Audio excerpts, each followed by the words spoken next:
solve by factoring. Okay, we have 5x squared minus 3x minus 2 equals 0. Solve by factoring, you need to move everything to one side and write it equals 0. So that's already done here. And now I need to take a look at this negative 2, the last term, and the first coefficient here, and multiply them together. 5 times negative 2 gives me negative 10. Now I need to make a list of the factors that make negative 10. I'll just focus on the number 10. It could be 5 times 2. It could be 10 times 1. And that's about it. Okay. Excuse me for a second here. Okay, so and I need to add or subtract one of these terms to get the middle term here, negative 3. So 5 and 2, if I add them I get 7, but if I subtract them it's possible for me to get negative 3, but 10 and 1 it's not possible. I would either get 11 or 9, so that's not the one that I'm looking for. So 5 and 2, if I want to get a negative 10, I can either do negative 5 times positive 2 or positive 5 times negative 2. They will both give me negative 10 when I multiply, but only one of them, if I add them, will give me negative 3. And that's this one, not this one.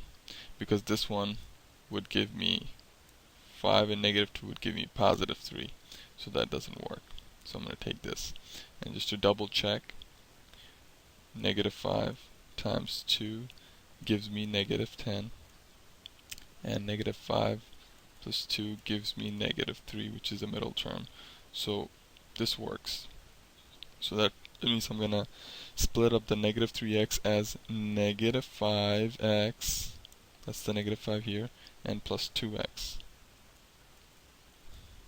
Okay, and plus 2x. And everything else, I'll keep it the same, equals 0. I'm going to group them in 2's. Here I'm going to factor out what's in common. Before I do that, I'm going to just break everything down so it's clear and easy to understand. 5 times x squared is x times x. That's this. And here we have negative 5 times x. Here we have positive 2 times x. And here negative 2 equals 0. So here, to factor out in this first two group, to factor out what's in common, I have a 5 in common. Okay. And I have an x in common. Alright. So all I'm left here with x minus nothing there means 1. Okay. X minus 1 here. I have 2 in common. 2 in common, so I'll take out the 2. Here I have positive x. And then minus, there's nothing there, means it's 1. Equals 0. Alright, so I have x minus 1 in common. I'll factor that out. That'll become the first part of the answer, x minus 1. And the second part of the answer is 5x. And this is positive, so it's plus 2 equals 0. Alright, now I'm done with the hard part. Just gotta finish it off. So I have, since you have two terms, you set each one equal to 0. X minus 1 equal to 0 will give me one answer, and 5x plus 2 equal to 0 will give me another answer. So I'll move this to the opposite side, because plus 1, 0 plus 1 is 1. So x equals 1, that's one answer. And I'll move the 2, becomes negative 2.